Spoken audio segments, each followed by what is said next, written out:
तो देखो दोस्तों, ये जो क्वेश्चन है इसको वैसे समझने की जरूरत है। यदि आप समझ गए तो इसमें कुछ भी नहीं है। तो मैं आपको इसको ऐसे समझाता हूँ कि जैसे ये सुनीता है, ठीक है। ये 100 रुपए में 1 लीटर पेट्रोल लेती थी पहले। क्या लेती थी? 100 रुपए में सपोज करो 1 लीटर पेट्रोल लेती थी। लेकिन अब क्या हुआ, पेट्रोल की कीमत बढ़ गई 19%।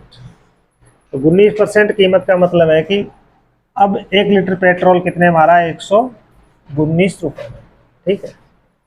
लेकिन क्वेश्चन में दिया हुआ है कि सुनीता चाहती है कि वो 12% ही अतिरिक्त खर्च करे, यानी यदि वो पहले 100 रुपये खर्च करती थी, ठीक है, तो वो कितना करेगी? 12 रुपये ज़्यादा करेगी 100 पे। तो यानी वो पेट्रोल खरीदे कितने का? 112 का। तो जब 112 का खरीदेगी और पेट्रोल की रेट है 119, तो अपन को पता है जब 1 लीटर का प्राइस 119 रुपये और अपन 112 का खरीदेंगे तो कम आएगा ना पेट्रोल। और जो वो पेट्रोल कम आ रहा है बस उसी का परसेंटेज पूछा जा रहा है इसमें, कि वो मतलब कितना % कम खरीद रही है। तो देखो, ये जो पेट्रोल है इसकी वर्तमान में कीमत क्या है? 19% बढ़ के सपोज करो 119 रुपये पर लीटर है, ठीक है। लेकिन अब वो चाहती है कि वो 12% अतिरिक्त खर्च करेगी, यानी पहले यदि वो 100 रुपये खर्च करती थी तो अब वो कितने का खरीदेगी? 112 का ही खरीदेगी। तो दोस्तों, जब 1 लीटर 119 रुपये का आता है और मैं पेट्रोल पंप पे जाता हूँ, बोलता हूँ भैया मेरे को 112 रुपये का पेट्रोल दो, तो पेट्रोल कम आएगा ना। अब वो पेट्रोल कितने का कम आ रहा है? 7 रुपये का। तो हमको यही देखना है कि 7 रुपये में कितना पेट्रोल कम आएगा। तो यहाँ मैं लिख दूँ 7/119 इंटू 100। तो यदि आप इस बात को समझ गए तो समझ लो कि आपका क्वेश्चन हल हो गया। अब मैंने यहाँ 7 क्यों लिखा? क्योंकि ये जो 7 रुपये है यही हमको निकालना है कि 7 रुपये का कितना पेट्रोल आता है, ठीक है। क्योंकि वो क्या है, 119 नहीं दे के 112 दे रही है, यानी 7 रुपये क्या दे रही है? पर लीटर कम दे रही है, ठीक है। तो परसेंटेज एक ऐसा मैटर है जहाँ कंपेरिजन होता है, वहाँ हम चाहे 1 लीटर पर निकाले, 2 लीटर पर निकाले, 100 लीटर पर निकाले, परसेंटेज वही निकल के आएगा। तो हम 1 लीटर का हिसाब मान के चलते हैं। तो ये जो 7 रुपये कम दे रही है, 119 नहीं दे के, 1 लीटर का 119 नहीं दे के कितना दे रही है? 112, क्योंकि वो चाहते हैं कि वो 12% अतिरिक्त खर्च करे। यानी पहले वो 100 रुपये खर्च करती थी, लेकिन अब यदि वो 1 लीटर लेना चाहेगी तो उसको देने पड़ेंगे 119। लेकिन क्वेश्चन में दिया हुआ है, क्या दिया हुआ है? कि वो 12% ही खर्च ज़्यादा करेगी।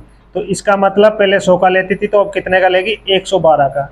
जब 112 का लेगी और रेट 119 है पर लीटर, तो जाहिर सी बात है ये जो 7 रुपये का डिफरेंस है 119 और 112, ये जो 7 रुपये का डिफरेंस है, इस 7 रुपये का पेट्रोल उसको क्या मिलेगा? कम मिलेगा। तो यहाँ तक बात क्लियर। अब यहाँ 119 है मतलब पर लीटर पेट्रोल की प्राइस, ठीक है। तो ये पर लीटर पेट्रोल की प्राइस है, तो हम 7/119 लिखने से ये निकाल लेंगे कि मतलब 7 रुपये में कितना पेट्रोल आएगा, या 7 रुपये में जो आ रहा है वो कम ही आ रहा है उसके, ठीक है। तो इस वजह से मैंने इसको 7/119 लिख दिया। और ये 100 को 7 से गुणा करेंगे, 700/119। इसको हम काटेंगे तो पूर्णांक के लगभग क्या आएगा? 6 के लगभग आएगा, ठीक है। इसमें आप भाग दिलाना, कोई बड़ी भारी बात नहीं है। अभी 7 में आपको कन्फ्यूजन हो रहा है तो मैं इसको और क्लियर कर देता हूँ। जैसे 119 रुपये पर लीटर पेट्रोल है, सपोज करो वो 119 का ही खरीदती है। कितने का खरीदती है? 119 रुपये का। तो ये 119 रुपये हमने ये ऊपर लिख दिए, ठीक है। और 119 का ये रेट है, तो ये कट गया, क्या आ गया उसका? 1 लीटर पेट्रोल आ गया। तो ऐसे ही दोस्तों, यहाँ यदि 119 रुपये पर लीटर पेट्रोल की प्राइस है तो हम जितना भी रुपया यहाँ लिखेंगे उसका पेट्रोल निकल के आ जाएगा, ठीक है। और उसका परसेंटेज निकालेंगे तो 100 से गुणा कर देंगे, वो परसेंटेज में निकल के आ जाएगा। तो यहाँ 7 रुपये कम दे रही थी वो, 119 नहीं दे के कितना दे रही थी, 112, क्योंकि वो 12 रुपये ज़्यादा खर्च करना चाहती है। तो ये जो 7 रुपये कम दे रही है, इसी 7 रुपये का हमने पेट्रोल निकाला है। ये 7/119 क्या है, जो 7 रुपये कम दे रही है उसी का कम पेट्रोल है, ठीक है। और उसका परसेंटेज निकाल लिया तो 100 से गुणा कर दिया, कितना आएगा, लगभग 6% के लगभग आएगा, जो एक पूर्णांक में हो, ठीक है।